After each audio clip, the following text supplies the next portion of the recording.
How's it going, everyone? Welcome back to another video, and it looks like Sony's problems, dilemmas just are not going away. They seem to be consistently here, and it seems to be getting worse. We covered a lot of this in my stream yesterday, and I really don't know where they're going from here. Honestly, their sustainability, I mean, everyone has been crying from Camp Sony that Game Pass isn't sustainable, Game Pass isn't sustainable, but it looks like it's actually Sony's method of gaming is actually the one that's not sustainable. And as we're going to see here in what they're saying, it's clearly not. And they're now questioning if the quality of the games that they're actually outputting are even worth the money because it's not bringing the return of investment. Now, as you can see here, Insomniac pressured by Sony to make budget cuts despite the success of Spider-Man 2. And as we've just found out, Spider-Man 2 hasn't even broken even. That's quite crazy. Well, at least by the reports that we're seeing, it hasn't actually broken even. That's scary, right? This is the sort of thing that is actually scary. Layoffs will continue across the board. There will be one studio closure. Now, this is the transcript. These and other presentations provide a clear sense that Insomniac, despite its successes and the seeming resources of its parent company, is grappling with how to reverse the trend of ballooning blockbuster development costs. We have to make future AAA franchise games for $350 million or less, reads one slide from a sustainable budgets presentation earlier this year. Now, Spider-Man 3 is projected at $390 million. We're talking Avengers level blockbuster movie, 2-hour movie, production values here. They've got multiple actors in them. This is crazy money for a video game. In today's dollars, that's like making Spider-Man 2 for $215 million. That's $65 million less than our Spider-Man 2 budget. Another slide puts the problem more starkly. Is 3 times the investment in Spider-Man 2 evident to anyone who plays the game? And I'll be quite honest with you, if you're looking at the likes of Miles Morales and the original Spider-Man, I don't see that 3 times as much investment. The graphics look good and the production value was good, but 3 times as much? Not really. The whole, oh, the city is full and this and that, you're swinging past at such a fast pace. I really don't think anyone stops by for more than half a second to even notice. And the problem with that is, yeah, some people are going to chime in and say, I do, I go and take all these photo modes. But the average gamer doesn't. They just swing through and don't see any of the details and any of the effort that's put there. So that's a really good question. A more recent presentation in November points to potentially more drastic cuts. Slimming down Ratchet and cutting new IP will account for the reductions Sony is looking for. So basically, Ratchet & Clank was actually, as a technical marvel, really impressive. As a game, insanely good, but it didn't really sell well. It didn't hit sales targets. In fact, it actually made a loss. Those values and figures that we actually saw on the sheet have been proven correct, even though people have come out and said, look, Ratchet & Clank made profit. It actually didn't make a profit. It only made a profit after it went to PC. The port to PC, production-wise, wasn't as high, and therefore the sales that they actually got from the PC version managed to push it to the green. But if it wasn't for PC, that game, as far as the PlayStation 5 is concerned, is a flop. It did not even make the money it invested in. They had to port it to another platform in order for it to make its money. This is why Jim Ryan was so insistent on putting games on PC, because he knew with the ballooning prices, this needed to be a thing. But their stance on making it 2 years, it ain't gonna cut it. It needs to be day and date. Slowing down Ratchet and cutting new IP will account for the reduction Sony is looking for, reads one PowerPoint note attributed to Insomniac head Ted Price. To remove 50 to 75 people strategically, our best option is to cut deeply into Wolverine and Spider-Man 3, replacing lower performers with team members from Ratchet and a new IP. So there's a new IP that they're making. I'm guessing that's X-Men that they're not referring to. And of course, we all know that there's a Ratchet game coming after the leaks. They're talking about basically getting rid of around up to 75 people from the team that's going to be working on Wolverine and Spider-Man 3, and then taking members that currently work with Ratchet and whatever the X-Men game is going to be, and integrate them into the teams that are for Wolverine and Spider-Man 3 in order to make that team. That's a lot of cuts. And at a time where Sony has been, doing nothing but getting rid of people. We just recently saw Bungie lay off, was it 8 to 10% of their workforce? Huge layoffs. And despite that, ever successful Insomniac, it seems it's still not enough because of their over ballooning prices when it comes to their games. And at the end of the day, I said this in my stream yesterday, Nintendo has proven that in order to make a good game, you don't have to have astronomical prices. Not everything has to be motion captured. Not everything has to be of that highest caliber. If it's not converting into profits, then there's a problem. And as we've seen now with Spiderman2, it's actually not converting into profits. Business plans change, and Sony would not confirm if the discussed cuts are still on the table or already completed, which basically means they're still on the table. If they were completed, it would probably have been public knowledge by now.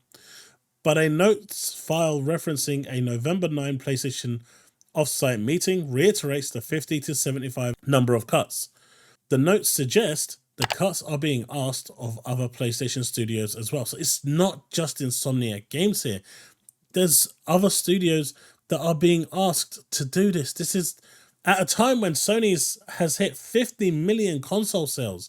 They must be soaring in record profits, right? There must be, because PlayStation gamers buy games, right? Everyone's buying millions of copies of these games, buying millions of these consoles, investing in their PlayStation portals and all of this and all of that. So where is that money going? Where is it going? That's the question. They've still got the marketing deal for, Call of Duty. So they're getting a good deal from that. They're getting that as well.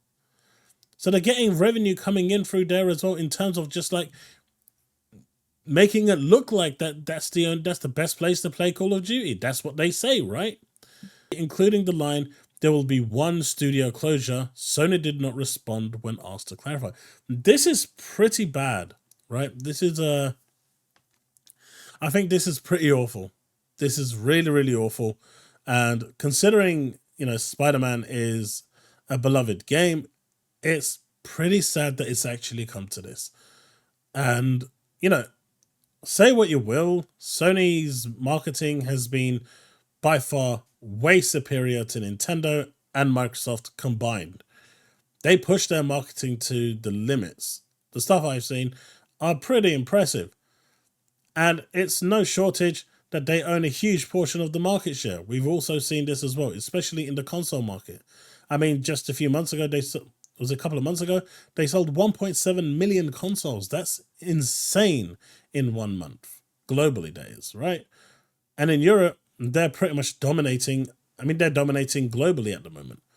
But it just goes to show that even though the consoles are selling, no one's buying the software, because if they were buying the software, they wouldn't be in this predicament, and that's the big problem. Here is a slide that shows that Ratchet & Clank apparently became profitable due to PC release. It actually wasn't profitable until it went to PC. Update 12.9. The new sales information has revealed Ratchet & Clank Rift Apart was profitable for Insomniac. In addition, the leaked data was reported from before the launch of the game's PC port. So it took a PC port of a PlayStation game in order to be successful. And this is why Microsoft has gone into PC, because it's double dipping. And that double dip allows you to really gain that advantage. Where one side is potentially slacking, the other side can pick it up. Games like God of War could have easily made even more money. Spider-Man 2 could have made more money had it have been released day and date on PC. But they want to force the community to go and get their consoles. As you can see here, breaking, PlayStation fans are upset with the website Kotaku for exposing the real price of Spider-Man 2. 7.1 million copies need to be sold to break even, and only 6 million have been sold, with the game costing 310 million to produce. That's insane, right? That's insane. So right now, that game that is basically done and dusted, it was completed in 2 days and traded in, because a lot of people have traded it in. I've gone to Computer Exchange in the UK. They've got tons of them. You know what that means? None of that revenue goes to Sony. None of it. Absolutely none. That's all in the second-hand market. People are buying the second-hand copy for £20, £30 cheaper and just happy with it. It's the same thing. Sony isn't getting any of that money. Sony isn't making any of that bank. Now we're seeing that they might, this in year one, they might not even break even. We were talking about this yesterday and how colossally screwed up this could be. It's a bad situation to be in, and it's not getting any better.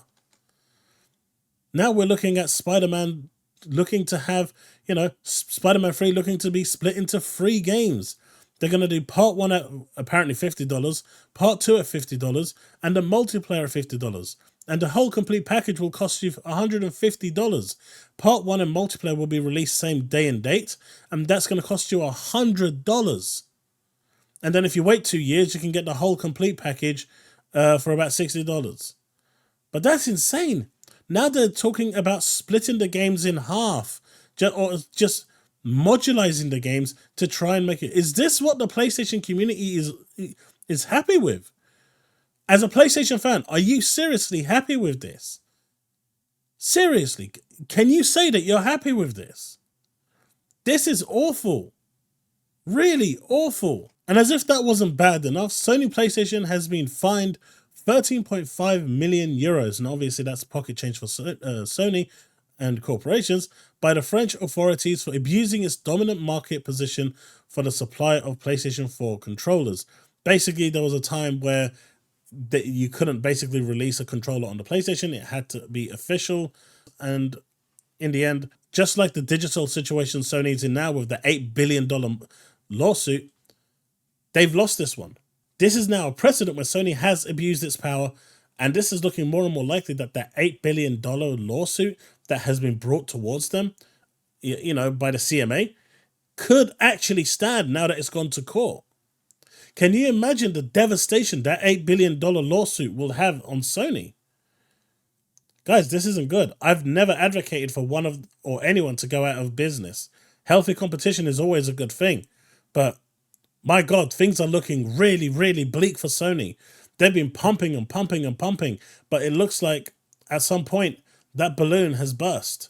And now they're really struggling, and they're trying to downsize and squeeze their staff, and that's what's going to happen eventually. So all those games that you're really enjoying are going to come from the blood, sweat, and tears of all these developers who are being pushed to breaking point.